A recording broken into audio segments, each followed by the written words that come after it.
Good evening. It's another Monday night. It's 8:30 p.m., which means the North Bank Summit show's back. I'm Mel Smuggo. Andy's next to me. Brooks is down below. It's another weekend of Arsenal winning and Liverpool losing. Lovely jubbly. Magic. Yeah. Beautiful. Absolute beautiful. But obviously, before we get into all our football and welcoming people in the chat, let's go over to my two gorgeous guests once again. Yes, I'm lying, but let them think they're gorgeous. I'm very sexy. Behave. Good Honestly, evening, since Andy. I've started doing this, honestly, I'm fending off people at the moment. It's unbelievable.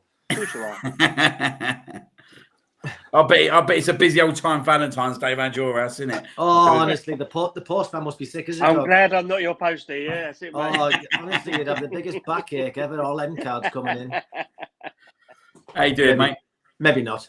Yeah, I'm doing really good, mate. Yeah, really good. Yeah, top weekend, which started off, can I just say, on Friday night with the mighty Borough beating Ipswich, which was a massive result. Yes. And then the weekend, the results just got better and better, didn't they? So, I tell you what, that was some Super Sunday, wasn't it? Oh, it was magic. Absolutely magic. If Carlsberg did Sunday afternoons, nailed that world. Yeah, That was good. Absolutely. And good evening to Mr. John Brooks himself, the postman. How you doing, mate? I'm very good. Yeah, all good, mate. Had a good weekend. I'm off this week, so yeah, it's good. It's all good. I just want to remind Andy that Middlesbrough ain't top though in commentary, still above you. Oh yeah, that's very true. Sorry. Yeah, they're going well. Yeah, they're doing well. Can't have Fat Frank winning it, mate. No, absolutely not. No. Come on, guys. So good evening to all our guests who are in the house already. Good evening to Catherine. Hello. Big 3 points, she said, this weekend, and the downfall of 4 in a row in for Liverpool. I'm sure we'll discuss a lot more about that. Good evening to Andrew Mayer, who's in the house. Enjoyable result. Love watching the cocky Scousers cry. And Jesus, were they crying last night? I mean, they're all slot out at the moment absolutely. as well. Get Kloppy back and everything. Good evening to Pete G in the house. Good evening, mate. Good to see you on. Oi, Pete. Good evening to Melina. Good evening to you. Good to see you on. Hello. I think that's about it at the moment. So yeah, this goes straight in. Sorry guys, I've got a bit of a sore throat tonight, but I'll try and get through it. As you can tell, probably all that singing on Saturday on the boat. Especially, right, guys, I've got to be honest before we start, especially the best bit of the boat. Do you know what it was? Big Ange had been sacked. Brilliant.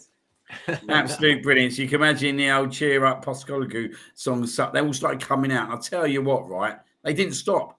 It was all about Big Ange after. Was it really? Loving it. So he's gone. We might have a little bit of a discussion around that later. Good evening to Austin, who's in the house. Good to see you on, mate. But yeah, let's go ahead and start looking at Saturday's game at Fulham. 5:30 kickoff at the Cottage. Going to go to you, Andy, first. Actually, like looking back at it, this was a tricky fixture. Not just because of obviously our previous results against them at the Cottage over the last couple of years, but also I think coming back from an international break, it's never easy, is it? Swinging back into form.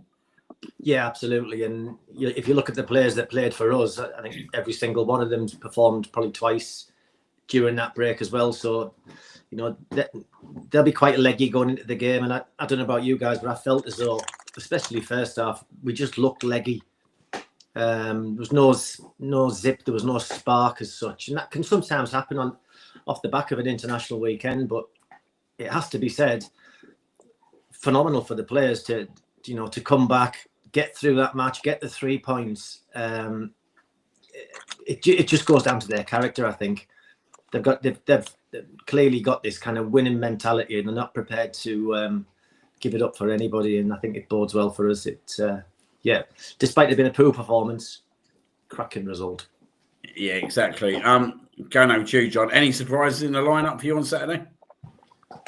No, I'm trying to think on the top of my head. No, I think it was more or less the team we thought.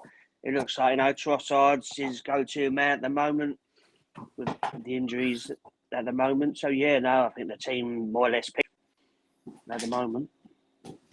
Yeah, so obviously we did start with a team of David Raya in goal, Timber at right back, Calafiori left back, Saliba and Gabriel centre backs, Subamendi sitting next to Rice with Eze in the number 10 role, Saka on the right, Trossard on the left, Gyökeres up front. Another another probably frustrating evening for Gorkarez, Andy. But I was having a conversation with someone this evening, and actually, I know he's not getting in the goals at the moment, but you can't fault the work rate. And actually, he is still shooting on target. He is causing keepers to make saves at the moment. I think time will tell. But I think hopefully, given over the next couple of games, that he'll finally get his goal scoring boots back on, because he has a bit of a tricky time with club and country lately. Yeah, he seems to, doesn't he? But I've got absolutely no doubts, though, that as soon as he gets his next goal, he will go on a streak. As you said, even on Saturday, he was still making chances for himself. He's still, there and thereabouts. Alan Shearer made a great point on Match of the Day. What he does offer us, though, it's not just that physicality about him. It's that willingness to run into the areas that defenders don't like to go into. Now, Havertz doesn't really do that for us when he plays up top. He's not that sort of player. But now that we've got teams who are just sitting and just literally parking the bus, having the forward who can do that is huge for us. And his physicality, I mean, the guy's a beast. But I've got no worries about him. I think he's played ever so well. Just need that goal. But once he gets it, he will go on a streak. I've got absolutely no doubt. Yeah, definitely. First question of the night goes to myself, guys. How was the boat party, Liam? As I was just saying to the guys off here, actually, it was superb. Obviously, 2 boats left Temple Pier at 1:15 on Saturday afternoon. Superbly set up by Red Actions Gooners, which I'll just put a shout out to. Obviously, done an incredible job. But yeah, the atmosphere was absolutely superb on the boats. Plenty of sing songs, plenty of drinks. And it was a party atmosphere, and it was good to see so many Gooners all in one place having a good time. Obviously, you get the odd prat, though, who waits at the top of the bridge and throws Scotch eggs at you. So, probably a Tottenham fan. What? Even had his girlfriend recording him, didn't he? So, it's probably his big moment. No. Jesus Christ. Oh, dear me. But yeah, no, it was really good, and obviously, I'd advise anyone if there another opportunity comes up, that it's definitely worth it. I'm not sure about 3 hours on water for me. Pardon? 3 hours on water is not for me, mind. And all that drink, no. Your chat isn't working on your channel. Commented at least 4 times, nothing in it. Well, no idea. Can't do anything about it now. That's a shame, to be fair, but we'll have to have a look into that. Thank you very much. Who's Rob? Who's Rob? I'm Rob. Yeah. I'm Rob. It's a nickname for me. Is it? Rob Beckett. Rob the Knob. All right,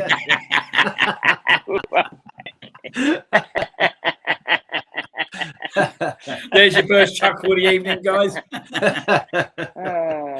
Andrew saying Alan Shearer being positive about Arsenal is the first, Andy. Yeah, Andrew, you're quite right. It must have hurt him having to say the things that he said. But in fairness, he did speak well of Gyökeres, so fair play. And just going over to you, John. Let's talk about that Calafiori strike that was obviously rightly given for offside. It was about a yard in front, weren't he? But the quality of the finish, mate. Look, this guy's got a lethal foot, isn't he? I'm still laughing at Rob Beckett. I see him at Blue Wall once. Interesting story. No, he walked past me and Sarah. I don't know.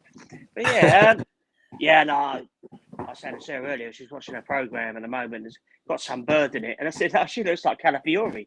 I said, he's actually better looking. No, yeah, he's had I mean, we've been talking about how good Timber's been this year, but he's been probably just as good. He's had a phenomenal season. You know, this is what we wanted from him last year, stay injury-free. And he's been terrific. Yeah, that finish was unbelievable. It was very unlucky.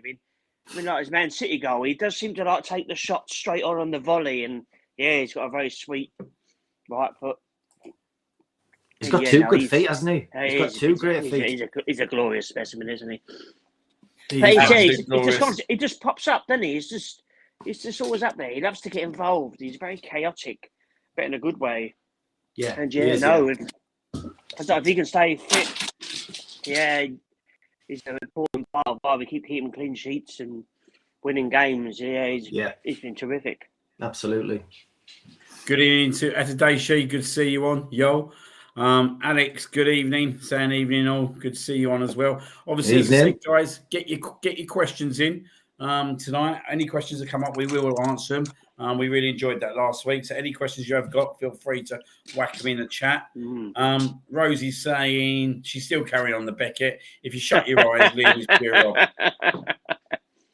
It's not a bad thing. He's a Gooner as well. So, yeah.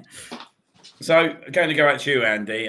First half was a bit of a boring affair, weren't it? It was that classic first came back after the international break. Teams kind of grooving themselves back in. We spoke about the California strike, which was an absolutely incredible strike. But there weren't really much going on, was there? A few corners, didn't really come to nothing. What was your thoughts going into our time? Going into half time, I think there was a degree of frustration there, without doubt.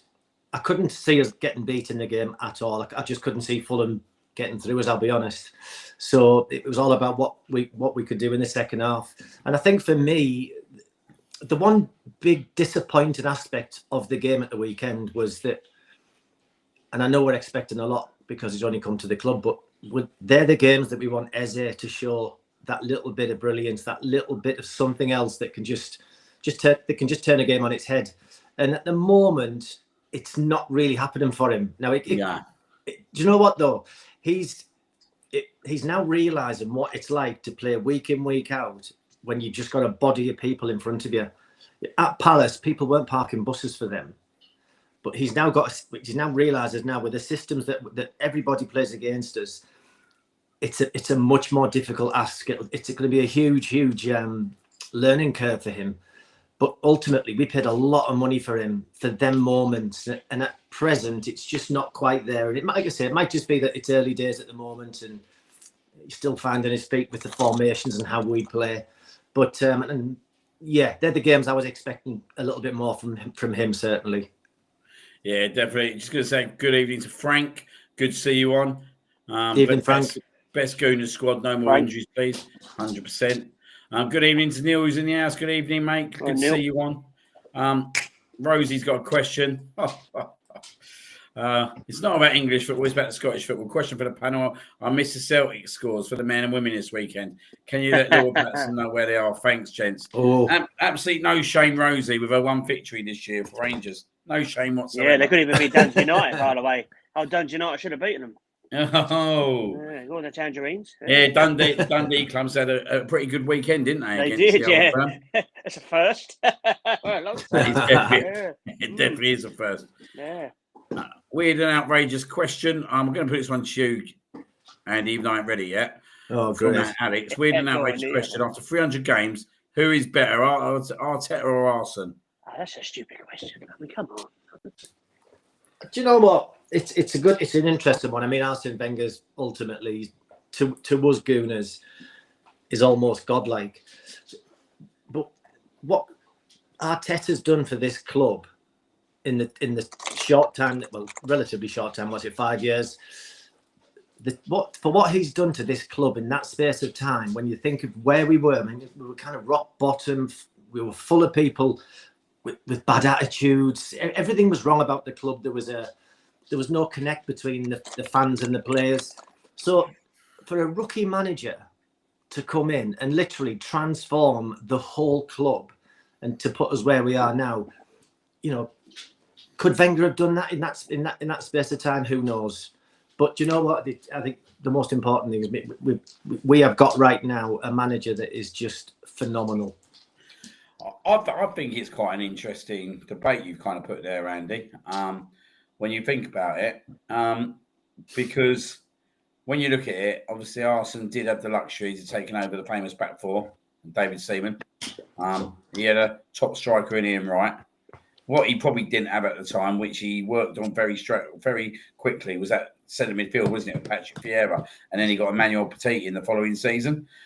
So he had a structure there, didn't he? He had a basis with actually, do you know what? He kind of cherry-picked 3 or 4 players and thought, do you know what? I'm going to put Petit in, I'm going to put Vieira in, I'm going to put Overmars in. And that pretty much made Arsenal, didn't it? If we're being totally honest, that's the 3 signings that turned that team from being a 5th and 6th place team at that point in 1996 to being a team that won the league the next season. With the Arteta situation, and I remember the end of the Unai Emery reign, we was hitting a really bad patch. Like we was conceding 30 shots a game at Watford, if you remember rightly. Yeah. The team was very much individual based. When you look at the front three, Aubameyang, Lacazette, and Pepe, not disrespecting any of them because on their day they're 3 good players, but it was very individual based, weren't it? And if you look all around the pitch, the defenders weren't defenders. We're being totally honest, they were anything but defenders. When you start looking at Kalajnik was playing left back, David Luiz centre back.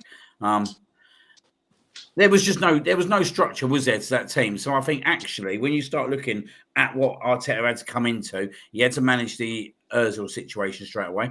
He had to manage the Aubameyang situation pretty much soon after, and he obviously had to manage, going on that slump. And let's be honest, fair play to the Bulls, because actually, without many Bulls would have sacked Arteta before Christmas. Do you know what I mean? Like when you sit here now and you listen to Liverpool fans going, "How they want Slot gone." It's how fickle the game of football is. But I just think that over a longer term, I think it's going to be an interesting debate. I think it's going to be an interesting debate because Arsene Wenger is like the best manager we've ever had in our lifetime at this club.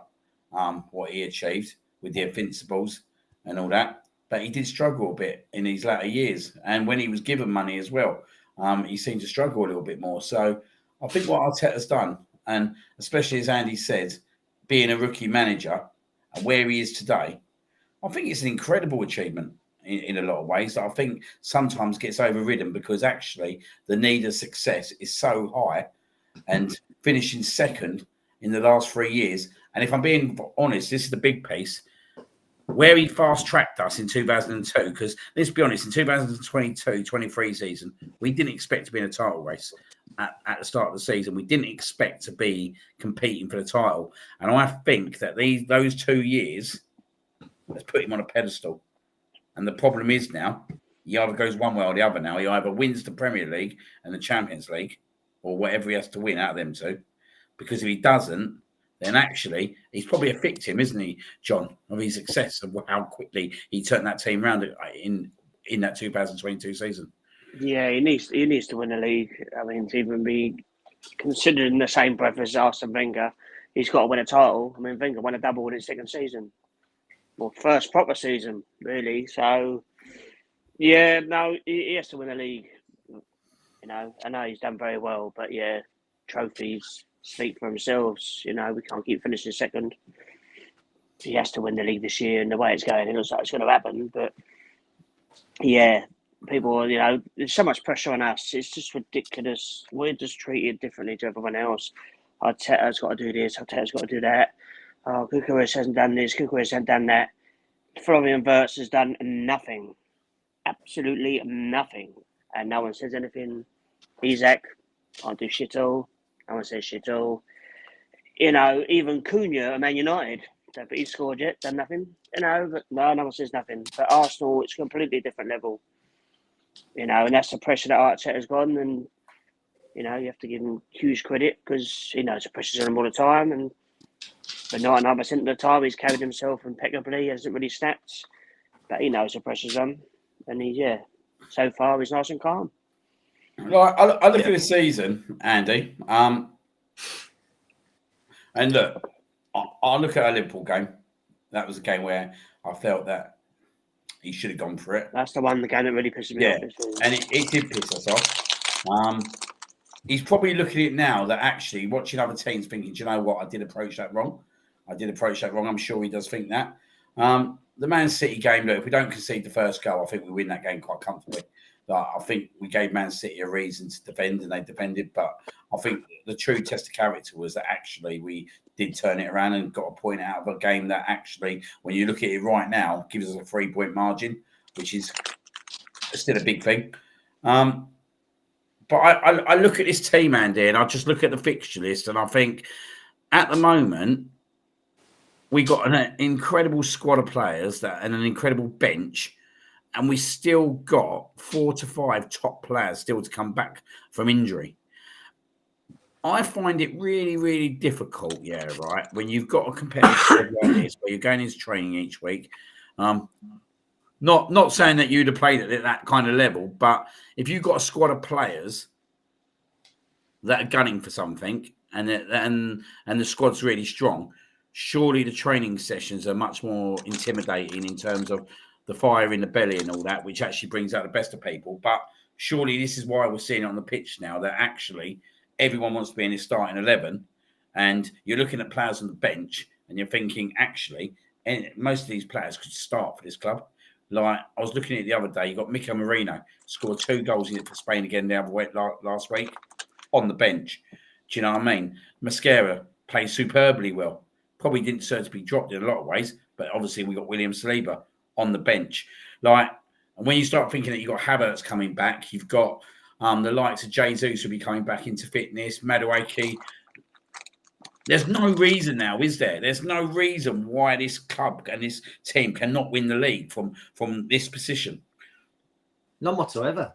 I can't believe for a minute that there's anybody in there now that has any doubts now. It seems to me that there's a belief throughout the whole of the squad now that we can go on and achieve, and we need to go on and win something this year. There's always been that kind of togetherness, which has always been a massive asset of ours. You know, that kind of that connect now we got with the supporters and the players is fantastic. And ultimately, now as a supporter, I don't fear anybody. With that squad that we've got, you know, in the past, sometimes you look at the fixtures and you're like, oh God, Liverpool away, or oh God, City, whatever. There's nobody that I fear now. I honestly believe that we're the team that people fear. Nobody really wants to play against us. I don't know whether you heard it at the weekend, but Sander Berg had done an interview for, I think it was Danish TV or whatever. Is he Danish or Norwegian? Norwegian. Well, it wasn't for Danish TV then. But he done his an interview, and he said that about how difficult we are to play against. He said because because the players are in certain positions all of the time, or people move around. He said it's almost like someone's remote controlling them from the top of the stand. And he said we can't create overloads. We can't get into the areas where we know we can cause damage. They're just too good. It was essentially they're just too strong, and that is incredible coming from a fellow professional talking about the standards that we're setting at the moment. And it's at the moment it's everything is just geared for success. And honestly, I would be devastated if we didn't get anything this season for Arteta, because he deserves this, and the players do. When you watch these players going into games now, they don't fear anybody. They've got that belief. You can see it simmering through the team. Every time we score, every player's there to celebrate. So there's the collectiveness, the togetherness. And as I say, I don't think the players or us fear anybody.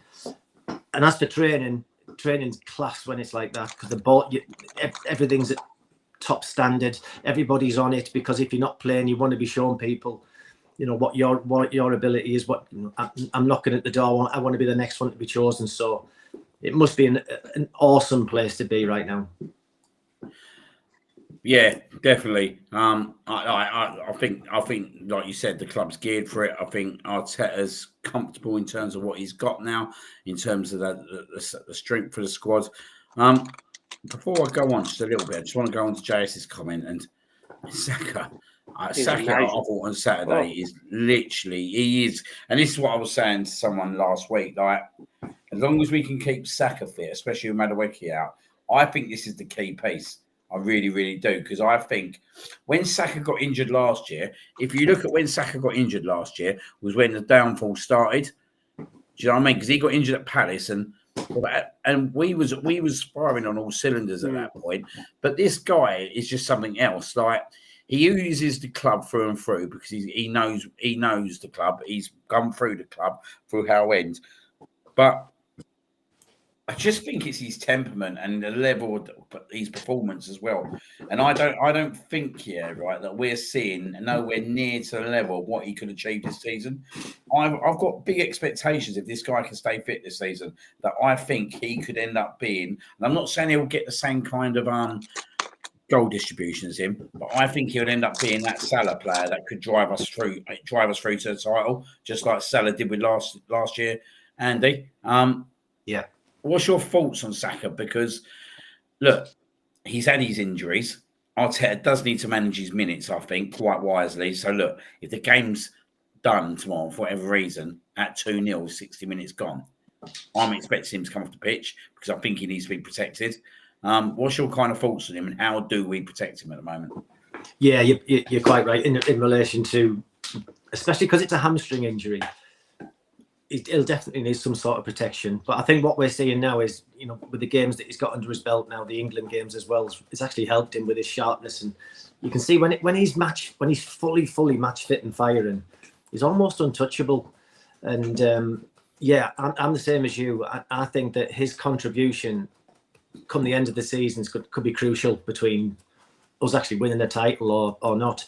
So keeping him fit for the league games in particular is going to be huge, because the kid is just outstanding. Some of them crossfield balls that were put to him, which were inch perfect, by the way, and then he's got a first touch with the guy a yard away, so the first touch has to be bang on, and then he's going at them as well. It's just phenomenal. He must be a nightmare to play against. No, I totally agree. Absolute nightmare. I just want to go to John on that as well.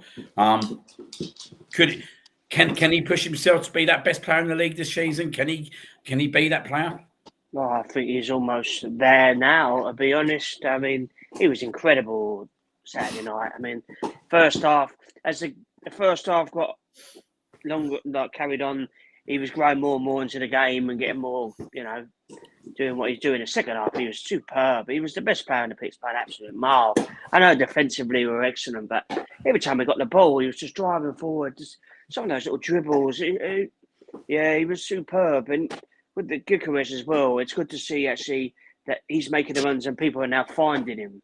So it's only a matter of time before he starts scoring. You can see what they're doing in the training ground with the little through balls for him. But he's a phenomenal player.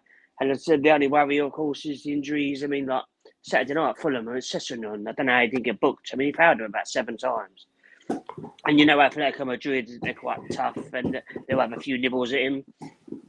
But yeah, you just got to look after him. But yeah, the way he's going, I mean, yeah, he will score quite a few goals. I mean, I don't know what's happened to Salah. It's almost as if he's got his new contract and decided not going to bother anymore. But Saka stays fit, we win the league. I don't think there's any doubt about it. He proved on Saturday he's our most important player. I mean, obviously, people going on about Odegaard, we do miss him because on Saturday he proved that he's not Odegaard. Saka's the main man. So, yeah. He carries on the way he's going. He's just ridiculous. He's just so good. He's just so good. It's just ridiculous. As you've hit on the head about Eze, before we go, just a quick question before we do that as it goes. Random question for you all: Saka or Ljungberg? Saka for me. Saka. Yeah. That's a tough one. That is tough, but yeah. No, I don't think it's tough whatsoever. But Ljungberg did win his league titles. He did. Put Saka in that invincible team. Oh, I know. Yeah, it'd be lovely. But yeah, mate, the figures would be out of this world. It would be nice. If Saka plays to the top of his ability, he could be up there for the Ballon d'Or. Yeah, he could win. He could win all 4 trophies this year in the World Cup. If Thierry Henry can't win it for Arsenal, Saka's no way got a chance. Yeah. Pavel Nedved, that's all I say. No, yeah, it's a joke. Yeah. Absolute joke. But just go back to you, John, on the Eze situation. See, I'm in a little bit of a pickle with this at the moment because I feel like he's getting shifted into quite a few different positions, which shows the versatility of a player first and foremost. But he started on the left wing. He's played on the left 10. Now he's played in the right 10, which I'm not really sure as a balance whether it works with him being on the right 10 and Saka being in the team on the right wing as well. Because I feel that, I don't know, maybe where Saka, or maybe where we want to distribute the ball to Saka, that's pretty much nullifying Eze's game a bit. I would have preferred seeing him on the left-hand side of the 3 with Declan moving over to the right-hand side. But I don't know. What's your thoughts on it? Because I'm just not really sure about him on the right-hand side of the 3. Yeah, no, I don't know either, to be quite frank. I mean, when he came on for England the other day, he was on the left and he scored. It is tough. I mean, the position is there. Obviously, Odegaard's not there. Everyone's expecting him to be as good as Odegaard, do everything that Odegaard does. Now people are actually realising, oh shit, hang on, Martin Odegaard's very, very good at what he does. And Eze's a very good player as well, but are two different players. So, let's be honest, Odegaard and Saka have got the chemistry, ain't they? The chemistry. Yeah, exactly. And so Eze just coming there. You can tell he's, that links up well with Saka and Rice, and obviously play with him in England. But you've got to give him a chance. I mean, he's only been there, 4 or 5 games, so he's still going to take a time. He will get there. But obviously, the pressure will be there on Sunday. There's obviously Palace at home, and even more, everyone will be expecting him to do something. But yeah, obviously we'll go ahead and look at that game soon, Andy. But obviously, it is a big game for him Sunday, isn't it? Against Crystal Palace. What's your kind of thoughts on him in his performance on Saturday, and where do you think his best position is? I think as far as Eze's performances so far, I would say it's probably been fairly underwhelming, and I don't think we can hide from that. There's no point in beating around the bush. It has been pretty average, let's be honest. But we all know that there's so much more to come from him. But for me, he needs to be coming, as you just said there, off the left-hand side so we can cut in onto his right foot. It's a difficult one for Eze at the moment because he's now come into a system that is rigid in the way that we play. And whereas at Palace he could float around and just appear anywhere, that doesn't happen. That can't happen for us because that just upsets the system completely. So it's a bit, like I said to you just a bit earlier, I think it's a huge learning curve for Eze at the moment, and he's just getting used to how we go about doing things, how do we beat these low blocks that come every single week in every single game. Like tomorrow night is a game where you would say Eze could be the difference between, because they're so defensive. So you're looking at your Ezes or your Sakas or your Odegaards if he was fit, just your special players to step up and do that special thing. And these are the games that we're going to really need him. So for me, he's kind of got to get up to speed a little bit quicker because there's too many games coming. Do you know what I mean? I just think that at the moment it's not quite happening, but he needs to snap into some sort of form, and I think pretty quickly, to be honest. No, he definitely does need to snap into some form. I'm not worried, if I'm being totally honest, because I think it is a learning curve. I think he's in quite a fortunate situation where he's actually got a shield of like Declan Rice, Mendy, and that back four. Dave Raya, so it gives him time to kind of embed himself.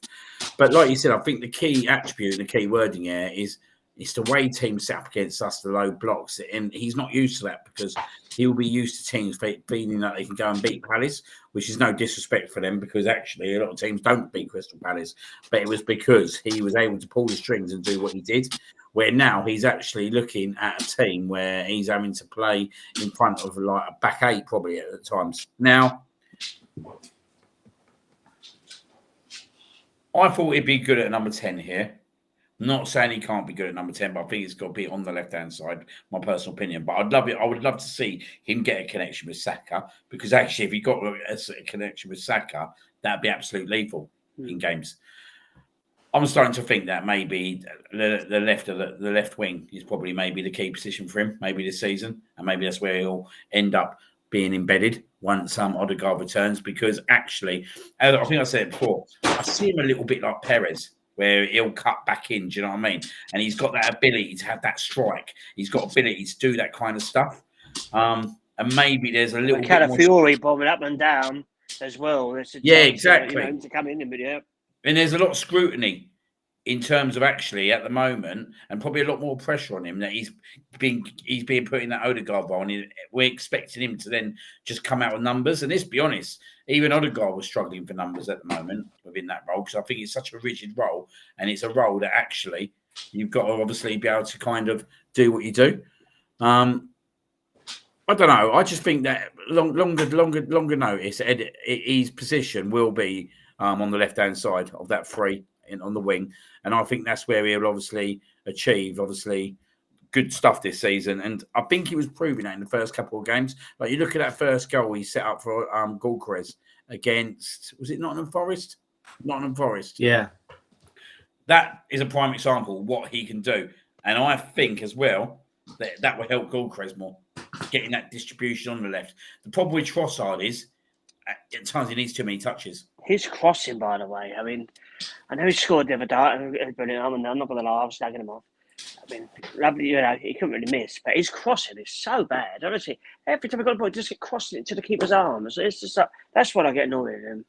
Look, Trossard's not a starter. We all know that. He's not a starter for this team. He shouldn't be a starter for the club. But look, the situation is at the moment that he is. Unless Arteta says to Nwaneri, you go and play in Odegaard's role, and actually we'll put Eze out on the left. That's the only way that Trossard's not going to start in his team at the moment.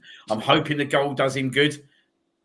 I'm not sure that's going to be the case because I've waited a lot of times in terms of Trossard. He scores and I think, do you know what? Will he go on one now? And he doesn't. It's a big moment for Trossard now he got that goal because I didn't rate his performance on Saturday whatsoever. Terrible. But he scored the winner.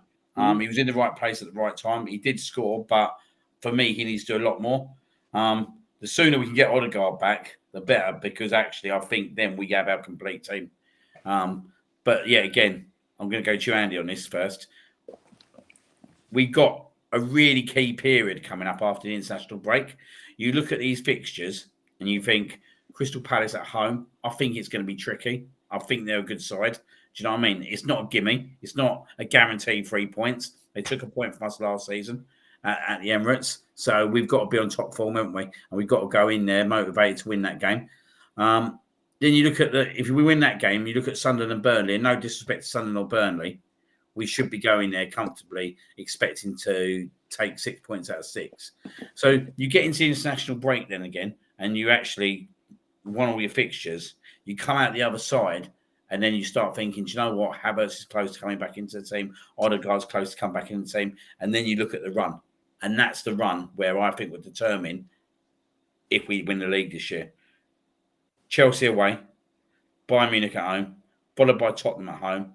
I think it's Tottenham at home. I think we've got Brentford at home and then Aston Villa away. 15 points, lovely. If you take 15 points, I'll pretty much say we're going to win the league. I think at that point, if we go and beat Chelsea away, I think that's a major statement. Do you know what I mean? But if you back it up with Tottenham, I think then you've got to be really, really confident that we can get the job done. We should beat Spurs. They're fucking terrible. But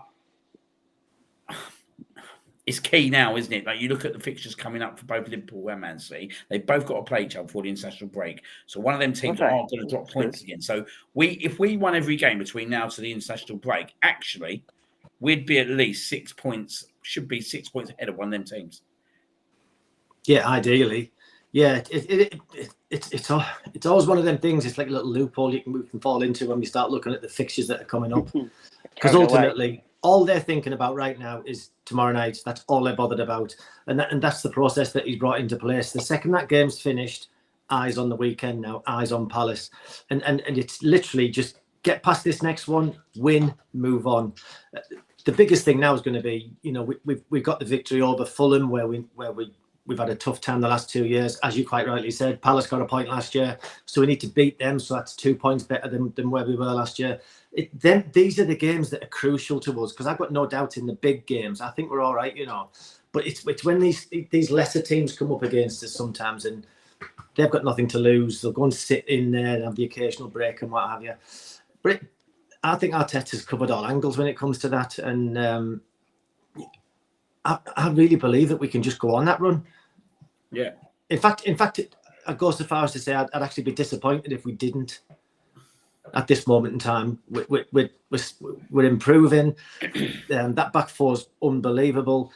The midfield seems to be settling a little bit, but we've got players to come back still, and we've got a glut of games coming up. So we've just got to make sure that we stay injury free. That's the biggest one. A lot, like all it takes is a knock to Declan Rice or a knock to Saka, and you're then in a little bit of a crisis then. So it's fingers crossed we'll be good. Like I said before, I'm really positive and just literally do not fear anybody, and it's been years since we can say that. But this is the piece, isn't it, Andy? You hit it on the forehead. You're looking at the two key players, Saka and Rice, probably the most two valuable players at the moment, which is quite unbelievable we're saying that when we're thinking that probably you always used to be Saliba, but actually we've got defensive cover across that defence. But when you look at Rice, I think Mourinho, there's a big difference in terms of level of performance. As I said, I like Mikel Merino. I think he's a really good player. one of the things that I was discussing early on with someone was actually Mikel Mourinho. You're not really going to get any stronger as a squad player in many teams across Europe.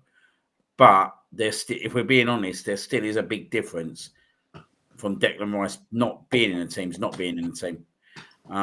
So he's one player that we need to keep validly fit, and obviously Saka as well. So looking at these games tomorrow, and then you look at the Brighton game in the League Cup, which look, we want to be doing well in all 4 trophies. So we want to be getting to a League Cup final. We ain't won since 1993.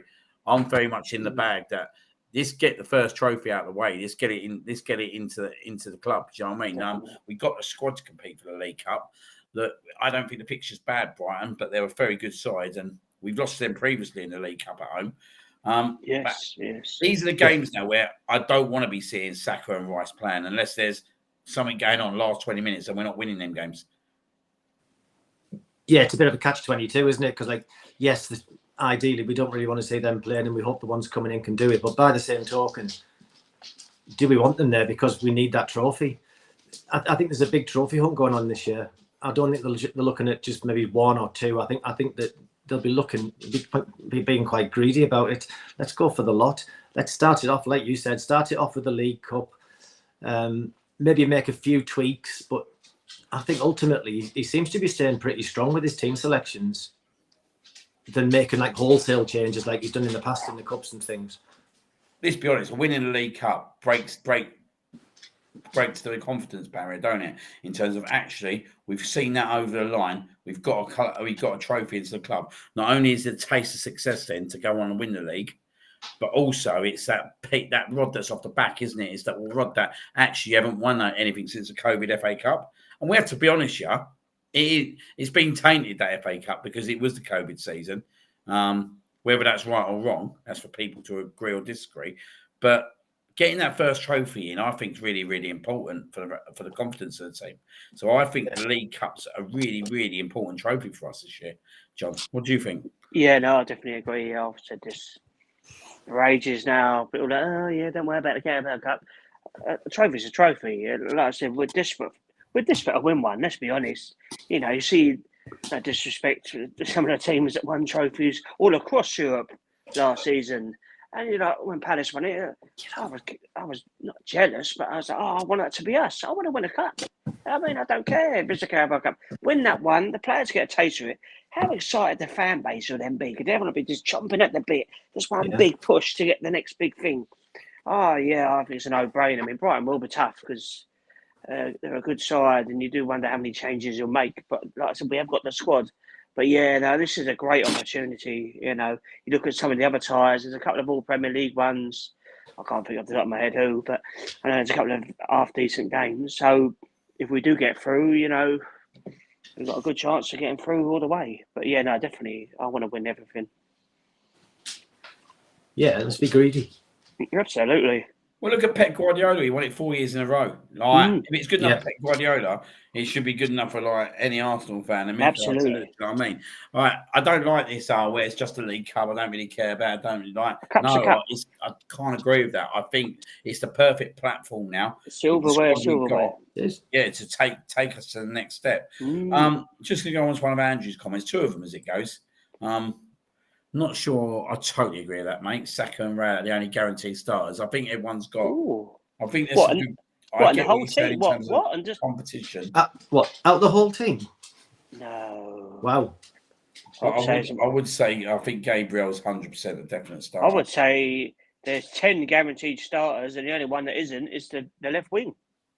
I think the whole team picks itself at the moment. I think. Very difficult to drop Gabriel and Saliba. Yeah, and Timber and Calafiori. You couldn't drop them two at the moment. You couldn't take Timber or Calafiori out. You definitely wouldn't. You wouldn't take Rice out of it. Zubimendi's now cementing that place in midfield. Big Victor's our striker. He's starting. I'm not sure about that, Andrew. Not sure.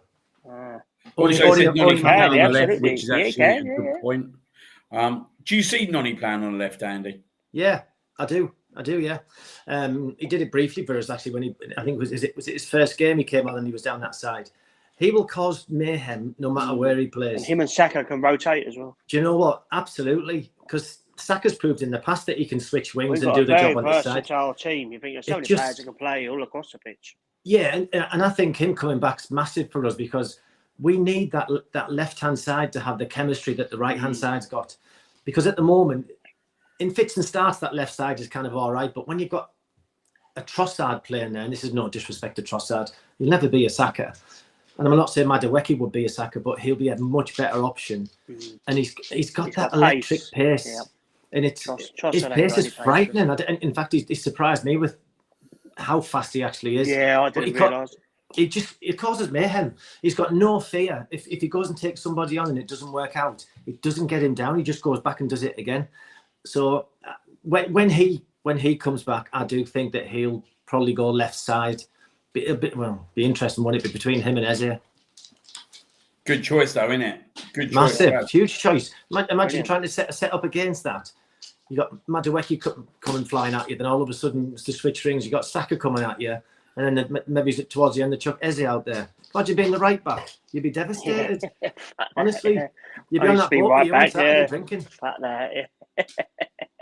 Definitely some really good food for thought in terms of, obviously, like we say, the players that come back, like you talk about Havertz, can play up top, can play off Gyökeres, which I think is an absolute must in some games. I think will happen, to be fair. I think he'll push right up. But I look at that back four, and I just want to obviously talk about that back four because I think we'd be absolute criminal not to talk about that back four at the moment. But look, 8 games in the Premier League, 3 clean sheets. Also kept 2 clean sheets. Am I correct in saying in the Champions League so far against Olympiacos? No, it's 8 games, 3 goals conceded, isn't it? That's in the Premier. That's in the Premier League, and then I'm looking at 2 Champions League games, not conceded a goal as well. Yeah, so, incredible. Yeah, not conceding any shots on target in 2 last 2 league games. Neither West Ham or Fulham had a shot on target. It's fucking amazing. So we're talking about 11 games, 3 conceded. Like, incredible. They've gone to Spain. They've gone to a really good, really tricky ground like Bilbao, and obviously weathered the storm in the first 15, 20 minutes. How good is this back four, Andy? Like, we talk about the famous back four that conceded 18 goals. You talk about the famous Chelsea back four that conceded 15, 16 goals in 2005. Yeah. How good is this back four? This back four right now is almost as good as what we've ever had. And the only way we can cement that and have them almost like household names is by winning something this season. If we win one or two, if we win the league this year straight away, they'll be spoke about. We'll almost become legendary. And at the ages they are, we've got years as well in front of us with these lads playing, and the ones that are in front of them. So that whole system and that whole squad he's built is not just to win the league and the Champions League and the League Cup maybe this season. This is to go on and do it. You just said there about Guardiola winning 4 in a row. That's what we should be thinking about doing. There's no reason with that squad and the age of the squad that we can't be thinking about going doing that. And I honestly think that at the moment, when I look at managers speaking or supporters talking about teams in the league, everybody fears us. Everybody's saying that, there's no secret to the fact that most people are saying we're the best team in the league. And at this moment in time, you're on the top for a reason. And all we can do is just continue to just keep winning games, because don't forget, we look at them fixtures. So Man City, they're looking at their own fixtures, and you've got Liverpool have got their own fixtures, and they've got tricky ones coming up. And so there's going to be trips and falls along the way, but it's about us making sure that we just continue to improve on the results from last season, starting not on counting tomorrow night as such, but starting with Palace at the weekend, better than a draw. That's what we got last season. Get the 3 points, magic. Let's see what the other guys do then. Yeah, because that's pretty much what it is, isn't it? It's like, at the moment, I think that's what we're kind of doing.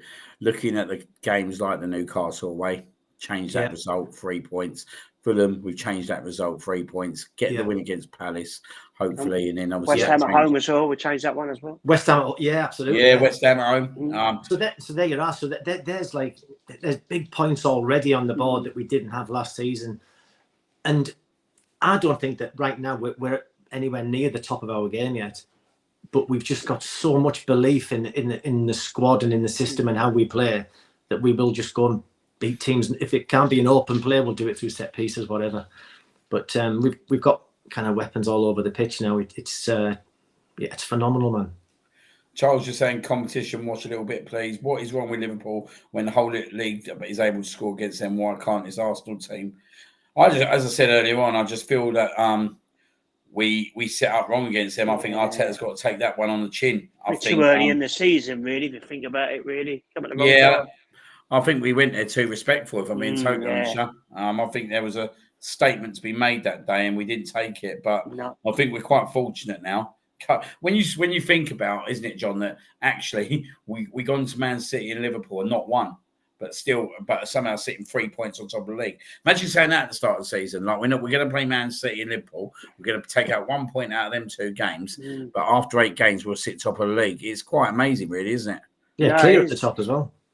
Yeah, it's phenomenal. Now, the league now, I mean, Liverpool ran about me last year. Hopefully we'll do the same thing this year. But everyone's beating everyone. It's a much tighter league. You see the 3 teams that come up, they're no longer, normally the teams that come up get battered every week. That's obviously not happening now. They've all come up and they're all doing well.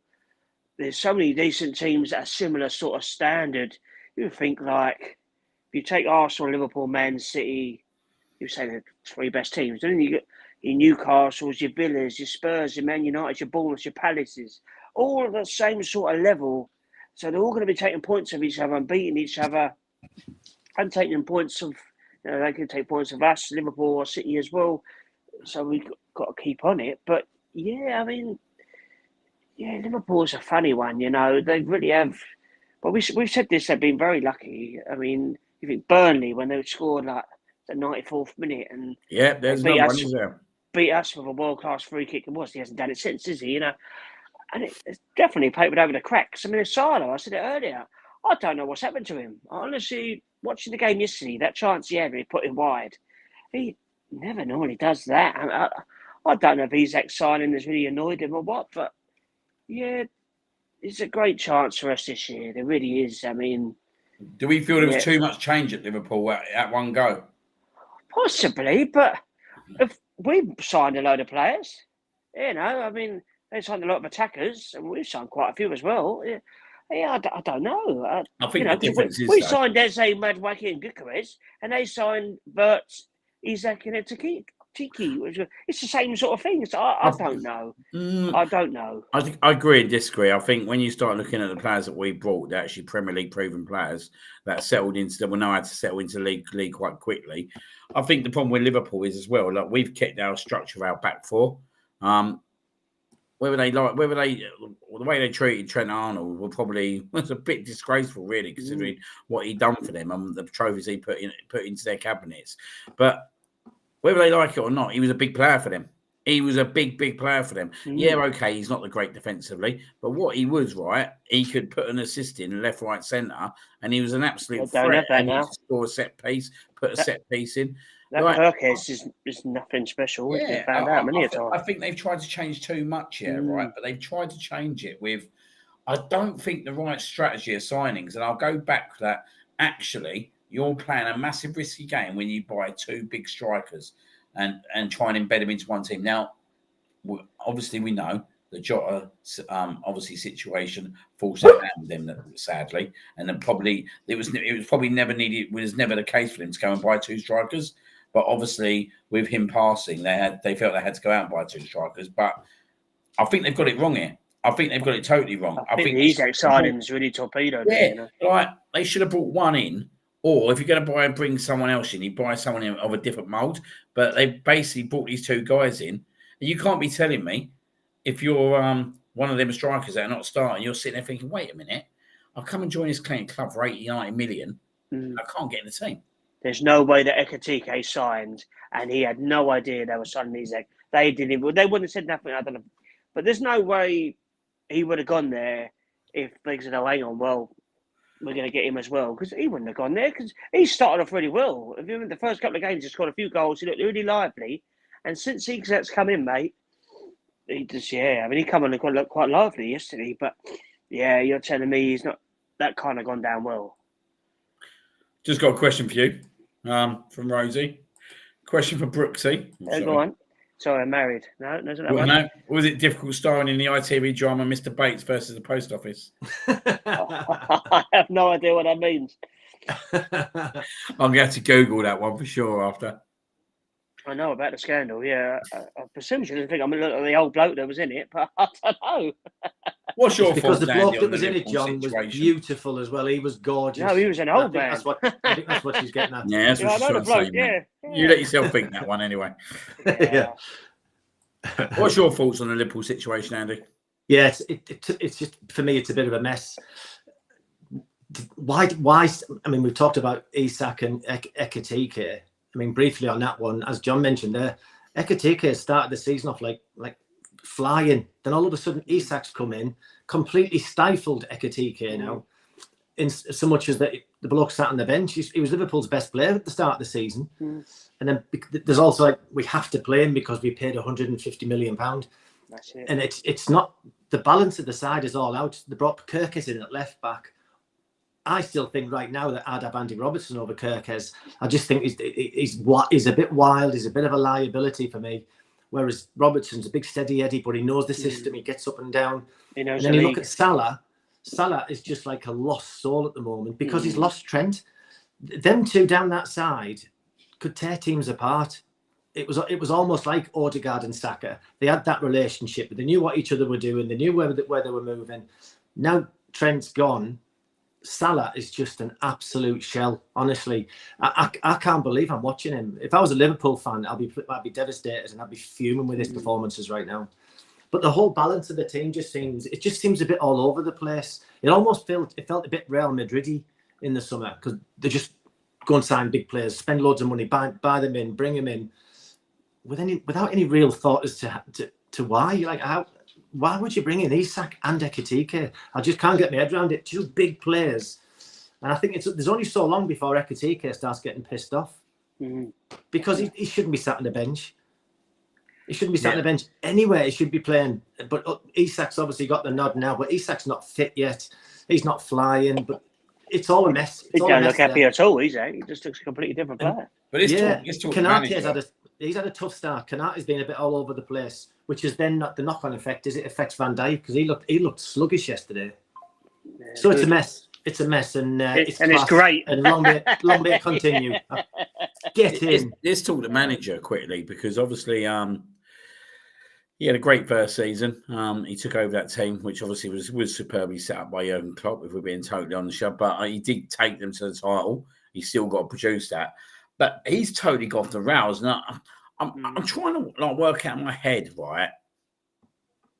Why and how has he gone off the rails? Like, his interviews are very spiky. I knew he'd lost it straight away yesterday when his first comment against Man United again, the low block and hooping on balls. But you still lost to that, mate. You set up a team that lost to that. Do you know what I mean? And look, I think I knew straight away when I see Isak up front, I thought, you've made a big mistake here. You've made a big, big mistake. And I'm with you guys. I don't think he should be starting for Liverpool Football Club at the moment. I think that he needs to be that player that who sits on the bench, comes on for a few games, tries to embed himself in that way and earn his place. I don't think he's earned his place at the moment. I don't think he has anything that he could sit there and say to the Liverpool fans to say that I justify starting in that number 9 role at the moment. Yeah, you cost 130 million, but your performances are pretty pathetic for both club and country at the moment. So I think he's got that wrong. But I don't know. Like, I do have concerns with Slot. Like, they're not concerns for me because actually they're great. But he doesn't seem to be able to get himself out of this slump, does he? And he seems to be very spiky in terms of actually what he's saying. And when you sit there and think, actually, they've been quite lucky this season. Like Bournemouth at home, they were 2 up, 2-2, scored in the last minute to obviously change that. Like you said, John, the Burnley game was pretty much 94th minute, was an absolute ludicrous mistake. Terrible penalty by the Burnley player to give them a win. You sit there and you think, actually, they could have come out the wrong side of at least another 2 of them games. And he needs to kind of change himself at the moment and the way he's approaching the press conferences, because I think actually it's becoming a little bit now where if this continues, I think the noise is going to get a bit louder because actually you brought your own players in. everyone's going on about Arteta that he's got to win the league this year because he spent all this money. But actually, Liverpool spent more money. Liverpool spent more money. They won the title. They spent more money. They should be going to retain that title. And at the moment, I'm not really seeing it because I'm looking at the games that they're losing results, and I'm thinking, do you know what? They're not in your toughest of games yet. Like, you've got to go to Manchester City in 3 weeks' time. Like, if you can't defend against some of the teams, like some of these teams like Bournemouth and that, which no disrespect for them, you wait till you let Haaland go clean through. And I think the other problem is, I think there's some Asian players there. I think Salah, if we're being totally honest here at the moment, and Van Dijk, if you said to them this year, what would you rather win, the Premier League or the Champions League? I think they would want to win the Champions League this year. I don't think that they really would care about the Premier League this year, but it comes down to it. I think they'll go all in on the Champions League, and I think you'll see their better performances in the Champions League. The problem is they're aging. It's probably not so bad for Van Dijk in some ways, but Salah, he's got to keep running game in, game out. He produced so much last year in that title charge. He delivered the title for me last year. He can't repeat that again this year. His legs won't allow him to repeat that this year. So I think a lot of these players, like the Van Dijks and the Salahs, are pretty much going to, in their head, choose, I'd rather go for the Champions League. Of course, they'd rather go for the Champions League. They'll want that under them one more time. I think it works in our favour a little bit, if I'm being totally honest. I think it's another reason that does work in our favour. And I just think with Liverpool, I don't think they've got the back four this year. And I also don't think that their midfield's connecting like it did a year ago. So I think there's a lot of issues there. And I think there's going to be some more tough times ahead for them over the next few weeks. Fingers crossed. Yeah, and it's why it's imperative that no matter how we play, we pick up the 3 points. Yeah. I remember there were situations last season when Liverpool, I'd watch them on the telly and they would be awful, but yet they'd come up with the winning goal. And we'd be sat here saying, you know what, they just find a way, don't they? That's a winning mentality. And actually, we're doing it. That's what we're doing now. But it's about sustaining that, keeping that drive, keeping that determination, and literally get through this block of games again, and just try and get them 3 points on the board each time. And you'll see a gap open up because everybody else will beat each other or drop points here and there. Even City, because if you take Haaland out of City, they're a pretty average side, you know. I mean, they've proved it a few times this season, but he's a freak of nature and he could ultimately drag them all away. But there's nobody pulling up trees at the moment, and performance-wise, and we're the team that has shown the consistency. Even though we can sit through games and whinge and moan, like I whinge and moan like there's no tomorrow about how we play. It's a bit laborious, it's too slow, we're too sideways, clearly we're doing this for a reason. And when you're sat with all of all these defenders sat in front of you, that's where your special players come into play. And I think through the summer we've invested, and the special players are there, and we've got all the ingredients now we're going to go on and win it. There you are. Mark my words. Love that. Good evening to the score guy, the legend himself. How you doing, mate? I'm just saying, Slot inherited a stunning team. Now it shows he can't get tactics right, or or rebuild a team. He is Mr. Excuses. It's interesting that he's right, you know, because you never know. It's like in football, Pat Rice used to always say, you never know about each other until you've suffered like when you get in the dark places and you've suffered as a team together. Now, last season, Slot, you know, let's be honest, it pretty much coasted the league. So when he was interviewed, he was quite suave, laid back, cool guy. Everyone thought, this guy's brilliant. It's only now when you see them start to suffer that you see another side to him, and you think, actually, there's more to this. There's more to him. Disappointing, I think, is some of his interviews, and it's quite sulky. It's a bit petulant, and I just think, now that you're suffering, actually, we're seeing a different side to you. And is this the real Slot that's coming out? Big pressure on him as well. He's put pressure on himself. He's got this massive squad of players. Look around the changing room. They've got all these big name players there. The system, they haven't got the system right. They haven't got the players right. They spent all that money in the summer and gone backwards. So if you're the owner of that club, you'd be looking at it thinking, what the fuck? All that money, spent 150 million on that, on over 225 million pound on 2 players to play up front, and they've gone backwards. So they've got a tough game week in the week Frankfurt away as well. If they lose Yeah, that's got 5 Frankfurt in a and row. Brentford, The like- pressure ramping up. Yeah, Frankfurt, a good side, mate. the games are thick and fast. They're coming thick and fast. They're away. Brentford on a Saturday night. Already shown Chelsea, mate. Brentford took a 2-2 draw there. Brentford were beating West Ham. I don't know if they still are. But They're still winning. 1-0. Still winning 1-0. 1-0. And they just hit the bar as well. Just let you know, John, I've just sent Rosie's picture of Mr. Bates to you, so you can have a little look at that. I'll have a look in a minute. If I press it, I'll come off the thing. But right, Oh, yeah, don't look at it yet, then wait till after the show. I think I You're the know what double she of him. means. She's You're a the cheeky absolute bitch. double, John. What's the Brentford score? 1-0. 1-0. There you go. It So was- Yeah, West Ham losing again. that'd be a Brentford tricky game for old Liverpool Saturday, definitely. He's doing all right, Brentford, to be fair. I had him go down, but Keith Andrews has done all right. Just going into tomorrow's game. You know what? Henderson's quietly been a brilliant signing. He's done well for them. Yeah, he's solid. Maybe old Liverpool could do with him at the moment. Hopefully he'll score the winner against them on Saturday. Yeah, that'd be nice, yeah.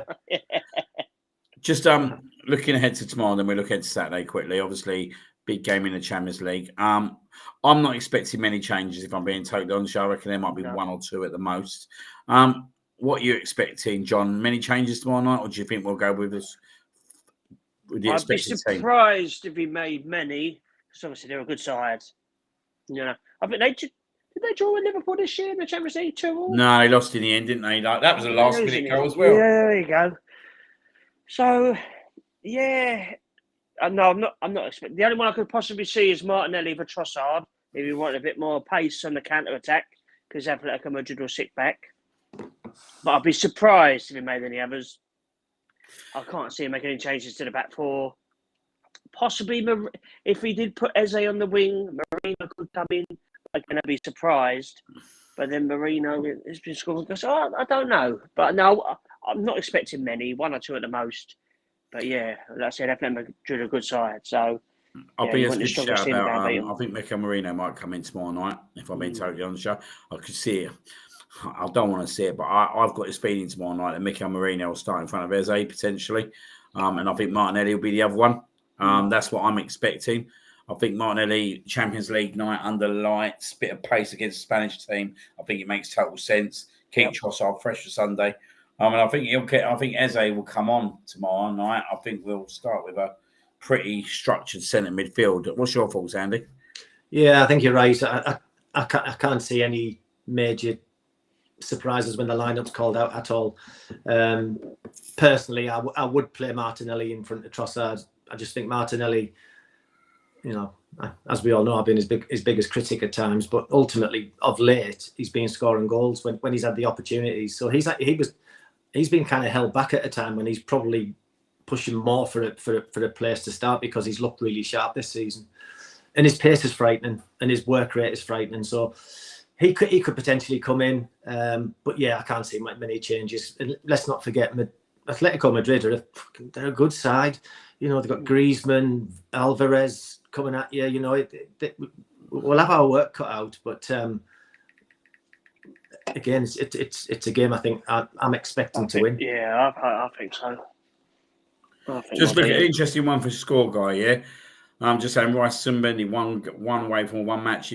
Suspension, interesting. Actually, who have we got after the? Oh, I was about to say start Prague away. Okay, well, yeah. Could there be a tactical booking there? Yeah, absolutely. Wow. The thing is, look, we'll talk about it now in this podcast, but ultimately the players know this as well. And so them sort of yellow cards have happened for years and years and years. We've all took one from time to time. You look at the next game and think, oh, do you know what? I might have to take this here, because God forbid they get booked and they miss the Bayern game or whatever. You'd be devastated. So, yeah. Interesting one. Did we do Atletico predictions yet? Not yet. I thought there'd be sparks with Simeone and Arteta. I think when Simeone's around, there's always an animated figure, isn't there? A lot of Spanish trash. Didn't he almost have a fight with a Liverpool fan or something? Yeah. It will be a tough game tomorrow night. It'll be an absolute. It's a good test tomorrow night. I think. Yeah, it will be a very good test. They'll shit house their way through it, won't they? You know what they're like. He goes on the same. A problem with it is Eze, and you Champions League nights, he is not up to the mark. He's always seemed to be below par because of zero experience in this competition. We need him. I have confidence, but he has been lacklustre. Give him a chance. Yeah, I think it was an eye opener for him in Bilbao. I do think it was an eye opener for him. I think again, as we discussed earlier on, he is playing in a much different system against low blocks now, which I think most players struggle with. I'd like to see him have a moment though, and he needs it quite early on, I think. So tomorrow night would be an ideal one for him to have a moment. He's got all the capabilities and everything in his tank to be able to conjure up some magic. Just not really sure tomorrow night that it will start. I just think that actually against this team and the physicality, I could just see Mikel Merino being selected in there for that. So that would be interesting. Definitely. Yeah, I suppose in some respects, if I looked at it that way, it'd be a little bit disappointing if that was the case, because that's just been quite reactive, kind of looking at them and thinking, oh, we need a bit of strength. Actually, why don't we be the ones that go, right, do you know what? Now you are playing because you're better than him, and you're going to go at them and you're going to go and scare them. And so let's be positive with our team selections rather than worried about what they're going to offer coming back to us. I'd like to think he starts. But yeah, I'm totally with you, mate. Totally with you. I want him to start. I don't really want to say. I don't want to see Mikel Merino, Rice, and Subimendi as a midfield three. It stifles us a little bit. I think if we do it though, Saka and Martinelli 100% have to start on the wings. Yeah, to offer us that pace. Yeah. Good evening, Jason. You know what? In some respects, mate, it's not worth forgetting as well that Merino does come up with some big goals. Yeah, he scored some big goals for us. He scored some goals for Spain, by the way. He's absolutely flying in the old qualifiers. He's just got a knack. He's got a knack for being in the right place at the right time. He scores all types of goals as well. But he only had 60 minutes went on Saturday, so there is no reason why he couldn't start. Very true. And they said tried to play Mikel Merino and then put Eze on the left. Not sure that would happen. That would be another option. Yeah, it definitely is. Yeah. So what are you going for, Andy, with the Atletico game? I'm going to go. I think Madrid might score actually, but I'm going to go 2-1. I think it'll be the score will sound closer than what it is, but I can't see us scoring many more against a very tight Madrid team. 2-1 though to win. I'll go. I was trying to be a bit exciting, but I'll go 3-1. Well, Liverpool score 3 against him. I'll go 3-1. They might nick a goal, but yeah, I fancy us. I'm gonna get a couple big. I'm going to join Andy. I'm going to go 2-1. I think it's a really tough game. I think this will be a grinding game. I think it's a good test for us though to see where we're at this year. I fancy Saka to score tomorrow night. It always turns up in the big games under the lights, so I think he'll score. I'm not sure he'll get the other goal, but I'm going to go 2-1. Jason's going to go 1-0. He's going for tomorrow night. Another 1-0 would take that to the Arsenal. Yeah, also, send up the pictures from the boat, Smuggo.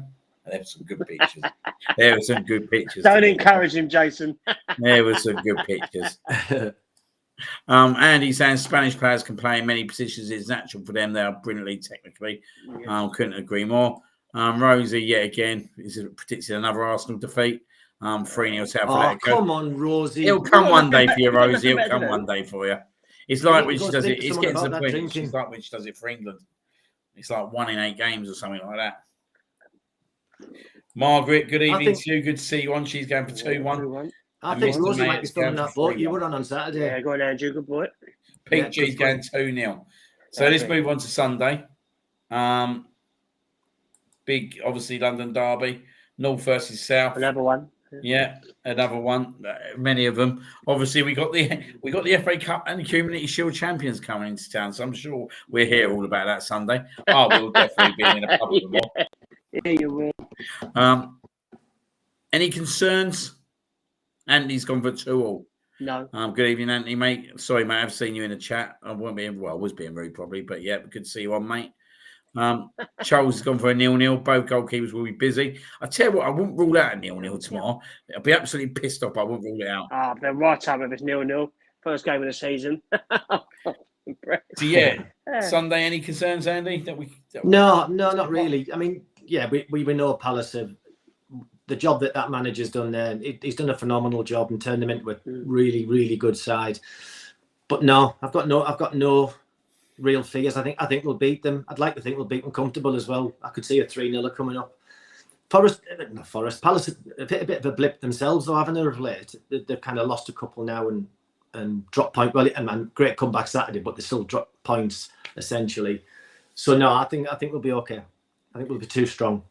Do you find it interesting that it's come out about Mark Guay this week? Like, we all knew he was going to go, but was there any need for it's come out in the press? It's bizarre. No, it was very bizarre. It was strange to come out like that. You know, I thought the whole thing had been handled brilliantly by Mark Guay, the whole transfer saga.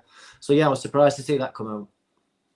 No need when they're doing so well. I don't understand that. Palace have just got themselves in a great position, and there's never stories around Palace, and then all of a sudden this comes out. It was strange timing. Yeah, no, I totally agree. I think it's very strange timing. The only thing it makes me think, though, is he going to go in January? Because the actual news headline was that he'll go next year, and everyone's going, "Oh, he's going after a bit of money." Actually, next year it could be January. Is he signing for Liverpool in January? Yeah, I don't know. You know, he could be going somewhere else. Be interesting. Chelsea are missing a lot of centre halves. I can see because Kanate struggled this season big time, and I could almost see Gay going in alongside Van Dijk. I'll be very surprised if he don't go to Liverpool now. Like after it was all great, I don't think. I could see him going. I think it's odds on. You know, like Munich or something. Because there was talk of Munich, wasn't there, at one point? I think if it became common knowledge that he could be off before next summer, I think I'll still be getting in contact. Real Madrid. From across Europe. Do you know what? Possibly. Do you know what, Liam? He's a top player, so there's so many top clubs that he could probably go to. Yeah. So obviously looking at it, he's probably their top player in here alongside. I'd say that Adam Wharton's really good in here, really good young talent. He is. I think he's going to end up at a really good club. Oh, he's a beautiful footballer. Mateta's scoring goals. He causes a lot of trouble against Gabriel Saliba. Although I will say last season when we drew with them, we were in that kind of a lull where we weren't going to win the league and we weren't going to win anything else. And all the players have been a bit sorry for themselves. Wasn't it? Yeah. Scraped it towards you all. But after time around, everyone's just so on it and so switched on and hungry. Yeah. I just think I think we'll win fairly comfortably. I do think. Obviously, Eze was a form last year. Yeah, he scored, didn't he? Like last year's, I think it was a disappointing performance against them. I thought Palace were a better team against us, but as you said, the title was pretty much over at that point. We was pretty much concentrating on the Champions League, weren't we, at that point as well, with Paris Saint-Germain, I think, just about to come into town at that point. So I think it's going to be an interesting game on Sunday. I think actually it's probably going to be one of those first games where we're actually not really going to come up against a low block. I don't think Palace set up like that. I think they'll defend, but I think they've got a lot of attributes going forward as well. So I think they'll want to exploit and try and get us in certain areas. But I think that might open up for us a little bit more. And because of that, I fancy Gyökeres to get on the score sheet definitely on Sunday. Fingers crossed. Yeah, you got the will. Just going on that one, the will, and the will set up with there will be a lot of players behind the ball. But the difference with Palace is when you've got like a Mateta as your out ball, he's a big nuisance, and then you've got someone like Sarr who is absolutely rapid. Yes. Yeah, that can definitely be a threat without a shadow of a doubt. And if Wharton gets time to play, he could cause us problems. But I think we're going to have the ball 70% of the match. It's about what we do with it. And this could be a big week for Eze. This could be the arrival of him. Let's hope. Gets a big goal tomorrow night. Backs it up with another one against Palace at the weekend, and that's him lift off. That'd be lovely, wouldn't it? Yeah, absolutely. Yeah. That'd be absolutely lovely. But yeah, I think I'm going to go for a 2-0 on Sunday. I'd love Gyökeres to score because the effort and the work rate that lad puts in is phenomenal, and he just needs that goal now. He just bobble off his shin, smash him in the face, anything. Just get him a goal, and his goals will come. He'll start to score a lot of goals for us. I've got absolutely no doubt whatsoever. What are you going for? 3-0. John? Yeah, I'll go 3-0. confident chaps there for Yeah. a double for Arsenal this week. So yeah, it's all boding well for another exciting week. Are Palace playing? Pardon? Are Palace in Europe? Yeah, Thursday they're on night. They've got a Thursday. match. So Yeah, they'll have a match Europa Thursday Conference night, won't League. they? They got a Home bit of a to dead rubber game now. I've never Larnaca, and seen it's it. I some don't think it's a Cypriot dead pub rubber. team. Yeah, It's still, AEK Larnaca. but nevertheless, though, it's still a match on a Thursday Yeah. night, and they've got to get Yeah. through that. And And we've many had teams have 48 found it hours difficult. rest. Yeah, so many teams find it difficult to then raise the game again on the Sunday. We'll have had the extra day, actually extra 2 days rest. So that might be advantageous as well on the day. And the thing is, as well, that they want to impress in Europe, don't they? Like Yeah. They should win that. Probably their They should win that. best way. Like they've tasted trophy success now in the FA Cup and the Community Shield. Why can't they go out and win the UEFA Conference League? Absolutely, I hope they They've do. got a great chance of winning that. There's not many teams. Do you know what? They deserve it the way they were treated. Yeah, it'd be justice, wouldn't it, if they got through next Yeah, year? brilliant. Yeah, I quite like Palace. Probably should be going out Europa League soon. Oh, hopefully. No, they will be. Big Sean Dyche is going in there. You just got to ask yourself the question. You've What gone from on earth? Nuno to Ange to Sean Dyche. It's just an absolute carsy, isn't it? Absolute nonsense. I can't see that one boding well, if I'm being totally honest. No, definitely not. Rosie's going Palace 6, Arsenal 1. The canteen staff have scored a 6. Will someone take that bottle of whiskey off Rosie? Go and have a lie down, Rosie. Oh, Rosie! Rosie's obviously needed a few little bites tonight, isn't she? So she's nibbling hard. I suppose it's that one win all season so far, Rosie. They only got a new manager, haven't they? It's quite weird, though, is it? That Rangers have won finally got a new manager. 6, lost 1. But in fairness to Rangers, they got a massive draw at home to Dundee at the weekend. So no, Dundee United. Dundee United. Oh yeah, they're even shitter. No, they're better than Dundee. Actually, but Dundee beat Celtic. They did 2-0. Yeah. Hearts are like 5 points clear. It'd be great to see, wouldn't it? Someone Hearts on magic, especially scoring from Edinburgh winning it. I don't know if it's the chairman, but he's got something. But the bloke that's in charge of Brighton, Tony Bloom, has got a big stake in Hearts, and he's chucked some money at them. And he got a lot of stick at the start of the season that he was saying, "Oh yeah, we're going to win the league," and everyone laughed at him. And at the moment they're flying high. So no, it'd be great for Scottish football. Wouldn't it? It's about. I went up to a wedding in Aberdeen in June, and they had just beaten Celtic. That's right, penalties. Yeah, that's right. Oh, they were bounced off the walls, mate. Oh, they were absolutely. off the walls. Old guy was sitting at my table. He was like, he must have been in his 80s. It was lovely to see, to be fair. Yeah, no, they haven't won a trophy for a long time. Yeah, it was like, I've never seen that. He said the town was just absolutely bouncing. It was brilliant. Yeah, superb. Yeah. Old Jim's in the house. San Marino will start in the 9. That could happen tomorrow night. That would be interesting if that did happen. Think this is tough 1-1. Yeah, mate. Honestly, I think it's going to be a tough one tomorrow night. I could see a draw or slight win. I think this is a true test tomorrow night. When Marino starts, he'll score. I've got a feeling I might put a few quid on that. We got the best side of the draw last year when they got knocked out by Real Madrid, because I think that'd have been a much tougher test for us. It's just such a shit house, isn't it? It's just they'll just wind us right up. And if we know that Rice and Zubimendi were booking away for missing games, they'll be getting stuck into them, trying to wind them up. Rosie saying Dundee United are better than Dundee. Yeah, exactly. Finally, Rosie, we're on the same page. Yeah, exactly. If Hearts beat Celtic this weekend, they'll win the league. Wow, is that this weekend? Oh, what a massive game! I didn't realise. Yeah, Jason, who's in the house, he's a Hibernian fan. Oh no, he must be hating life then. Oh my lord.